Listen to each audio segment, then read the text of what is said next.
الحمد لله على إحسانه والشكر له على توفيقه وامتنانه وصلى الله وسلم على خاتم النبيين وإمام المرسلين سيدنا محمد بن عبد الله الأمين وعلى آله الطيبين وأصحابه الغر الميامين ما اتصلت عين بنظر ووعت أذن بخبر وسلم تسليما كثيرا كثيرا أما بعد فأعوذ بالله من الشيطان الرجيم بسم الله الرحمن الرحيم شهر رمضان الذي أنزل فيه القرآن هدى للناس وبينات من الهدى والفرقان صدق اللہ العظیم۔ سب سے پہلے میں علماء چینل ٹیم کا شکر گزار ہوں کہ انہوں نے مجھے اپنے اسٹوڈیو میں مدعو کیا تاکہ ایک اہم ٹاپک کے متعلق آپ حضرات کے سامنے مختصر سی گفتگو کر سکوں۔ رمضان مبارک کا جو مہینہ ہے، اس کی جو برکتیں ہیں اور اس کی جو فضیلتیں ہیں، ان سے ہر ایک مسلمان واقف ہیں۔ آپ صلی اللہ علیہ وسلم کی احادیث میں اور اس سے پہلے خود قرآن کریم میں اس مبارک مہینے کی فضیلتوں کو بیان کیا گیا ہے۔ جہاں اس مبارک مہینے کی مختلف فضیلتیں ہیں، انہی میں سے ایک خاص فضیلت اس مہینے کو جو حاصل ہے وہ یہ ہے کہ قرآن کریم کے نزول کی ابتدا اسی مہینے میں ہوئی۔ اسی لیے قرآن کریم میں اللہ رب العالمین نے سورۃ البقرہ میں فرمایا کہ رمضان کا مہینہ ہے جس میں قرآن کریم کو نازل کیا گیا، جو کہ تمام انسانیت کے لیے ہدایت نامہ ہے۔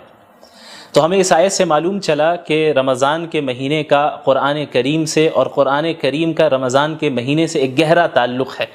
ایک گہری نسبت ہے۔ اس نسبت کو سمجھنے کے لیے ہمیں قرآن کریم کے نزول کے مقصد کو سمجھنا ہوگا کہ آخر قرآن کریم کے نزول کی ضرورت ہی کیا تھی، اور اللہ رب العالمین نے اپنے آخری نبی محمد الرسول اللہ صلی اللہ علیہ وسلم پر اس مبارک کلام کو کیوں نازل کیا۔ اس کا جواب بھی قرآن کریم میں ہی موجود ہے۔ اللہ رب العالمین نے فرمایا کتاب انزلناہ الیک مبارک لیدبروا آیاتہ ولیتذکر اولو الالباب، کہ یہ وہ مبارک کتاب ہے جسے ہم نے نازل کیا تاکہ لوگ اس مبارک کتاب میں تدبر کر سکیں، غور و فکر کر سکیں، اور عقل والے اس سے نصیحت حاصل کر سکیں۔ ان ھذا القرآن یہدی للتی ہی اقوم،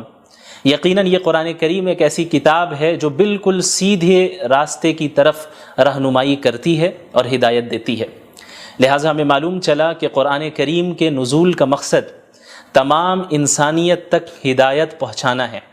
اور تمام انسانیت کے لیے ایک ایسا راستہ واضح کرنا ہے جس راستے کو اختیار کر کے ایک بندہ ہمیشہ ہمیش کی جنت میں داخل ہو سکے اور جہنم کے عذاب سے اپنے آپ کو بچا سکے۔ یاد رکھیں کہ اللہ کے نبی صلی اللہ علیہ وسلم تلاوت کلام اللہ اور قرآن کریم کو پڑھنا، اس کا دور کرنا، اسے سمجھنا، اس کی تعلیم دینا تو پورے سال آپ صلی اللہ علیہ وسلم کا یہ معمول تھا، لیکن رمضان المبارک میں مزید اہتمام کے ساتھ آپ صلی اللہ علیہ وسلم اس عمل کو انجام دیتے، یہاں تک کہ حضرت جبریل علیہ السلام ہر سال رمضان کے مہینے میں آپ صلی اللہ علیہ وسلم کے پاس تشریف لاتے اور قرآن کا دور ہوتا، اور آپ صلی اللہ علیہ وسلم کی زندگی کا جو آخری رمضان تھا، اس میں حضرت جبریل علیہ السلام کے ساتھ اللہ کے نبی صلی اللہ علیہ وسلم نے 2 مرتبہ قرآن کریم کا دور کیا۔ تو قرآن کریم کا نزول اسے پڑھنے، سمجھنے اور اس سے ہدایت حاصل کرنے کے لیے ہوا ہے، اور کسی بھی کتاب سے فائدہ اسی وقت ہم حاصل کر سکتے ہیں، خصوصاً قرآن کریم سے ہدایت ہم اسی وقت حاصل کر سکتے ہیں کہ جب ہم قرآن کریم کو سمجھیں، قرآن کریم کو پڑھیں، سمجھیں، صرف تلاوت تک ہی ہم اکتفا نہ کریں۔ اسی لیے اللہ تعالیٰ نے انبیاء علیہم الصلاۃ والسلام، خصوصاً محمد الرسول اللہ صلی اللہ علیہ وسلم کے متعلق سورۃ الفرقان میں یہ بات بھی اللہ رب العالمین نے بیان فرمائی کہ وقال الرسول یا رب ان قوم اتخذوا هذا القرآن مہجورا۔ اللہ کے نبی صلی اللہ علیہ وسلم قیامت کے دن شکایت کریں گے اللہ رب العالمین سے کہ یا اللہ، اے میرے رب، میری قوم نے قرآن کریم کو چھوڑ دیا۔ ظاہر ہے کہ کوئی بھی مسلمان یہ نہیں چاہے گا کہ اللہ کے نبی صلی اللہ علیہ وسلم اس کے متعلق اللہ رب العالمین سے شکایت کرے، لہٰذا ہر مسلمان پر لازم ہے کہ قرآن کریم کے جو حقوق ہیں ان حقوق کی ادائیگی کرے۔ وہ حقوق کیا ہیں؟ مختصراً میں بیان کر دوں کہ علماء کرام نے قرآن کریم کے تقریباً 6 حقوق بیان کیے ہیں۔ سب سے پہلا حق تو یہ ہے کہ پورے قرآن کریم پر ایمان لانا کہ اللہ رب العالمین نے اس کلام کو نازل کیا ہے، اس کے الفاظ بھی اللہ کے ہیں، اس کے معنی بھی اللہ کے ہیں، اور اس میں کسی بشر کے کلام کا کوئی دخل نہیں، کسی مخلوق کے کلام کا کوئی دخل نہیں۔ سورۃ الفاتحہ سے لے کے سورۃ الناس تک ایک ایک آیت بلکہ ایک ایک حرف اللہ رب العالمین کی جانب سے نازل کردہ ہے، اور اس کی اتباع کرنا قیامت تک کے لوگوں کے لیے واجب ہے، ضروری ہے، اور اس سے انحراف اختیار کر کے کوئی بھی شخص کامیابی حاصل نہیں کر سکتا۔ قرآن کریم کا دوسرا حق ہے اس کی تعظیم کرنا، کہ چونکہ یہ ایک مقدس کتاب ہے، یہ اللہ کا کلام ہے، یہ کسی عام انسان کا کلام نہیں ہے، کسی مخلوق کا کلام نہیں ہے، یہ اللہ رب العالمین کے ڈیوائن ورڈز ہیں، یہ اللہ رب العالمین کے الفاظ ہیں، اس کے معنی ہیں، اور اس کی طرف سے نازل کردہ کلام ہے، لہٰذا اس کلام کی اس طرح تعظیم کی جائے جس طرح تعظیم کرنا رسول اللہ صلی اللہ علیہ وسلم نے ہمیں سکھایا ہے۔ اسی طرح قرآن کریم کا جو تیسرا حق ہے وہ قرآن کریم کی تلاوت کرنا ہے، چاہے قرآنی آیتوں کا مطلب سمجھ میں آ رہا ہو یا نہ آ رہا ہو، یہ ایک مستقل عبادت ہے، اور یہ ایک مستقل قرآن کریم کا حق ہے کہ ہم قرآن کریم کی تلاوت کریں، جیسا کہ قرآن کریم میں اللہ رب العالمین نے انبیاء علیہ الصلاۃ والسلام کی بعثت کے مقاصد کا ذکر کیا، رسول اللہ صلی اللہ علیہ وسلم کی بعثت کے مقاصد کا ذکر کیا، تو وہاں پہ اللہ کے نبی صلی اللہ علیہ وسلم کے متعلق اللہ نے فرمایا یتلو علیہم آیاتی، کہ وہ قرآن کریم کی آیتوں کو تلاوت کر کے سناتے ہیں، اس کی تعلیم بھی دیتے ہیں اور اس کی تلاوت بھی کرتے ہیں۔ تو تعلیم کو الگ ذکر کیا گیا اور تلاوت کو الگ سے ذکر کیا گیا، جس سے معلوم چلتا ہے کہ قرآن کریم کی تلاوت کرنا، چاہے وہ سمجھ میں آئے یا نہ آئے، یہ ایک مستقل عبادت اور یہ قرآن کریم کا ایک مستقل حق ہے۔ اسی طریقے سے قرآن کریم کا جو چوتھا حق ہے اور بہت اہم حق ہے وہ ہے قرآن کریم کو سمجھنا، کیونکہ قرآن کریم کا نزول محض تلاوت کے لیے نہیں ہوا، قرآن کریم کا نزول محض رقیہ کرنے کے لیے نہیں ہوا، قرآن کریم کا جو نزول ہوا ہے وہ اس میں تدبر کرنے کے لیے ہوا ہے، جیسا کہ اللہ نے فرمایا کتاب انزلناہ الیک مبارک لیدبروا آیاتہ، کہ ہم نے اس مبارک کتاب کو آپ پر نازل ہی اس لیے کیا ہے تاکہ لوگ اس میں تدبر کریں، غور و فکر کریں۔ لہٰذا یہ ہر مسلمان کی ذمہ داری ہے کہ اپنے رب کے کلام کو سمجھیں، سیکھیں، اور خصوصاً رمضان المبارک میں قرآن کو پڑھنے، اس کی تلاوت کرنے اور اس کو سمجھنے کا اہتمام کریں، کثرت کے ساتھ کریں، چونکہ اس مہینے کا قرآن کریم سے بڑا گہرا تعلق ہے۔ اسی طرح قرآن کریم کا جو چوتھا حق ہے وہ ہے قرآن کریم پر عمل کرنا، چونکہ دین اسلام محض ایک آئیڈیالوجی نہیں ہے، محض ایک فکر نہیں ہے، یا کوئی فلسفہ نہیں ہے کہ جسے کسی نے پیش کر دیا اور جس کا عملی زندگی سے کوئی تعلق نہیں ہے، بلکہ قرآن کریم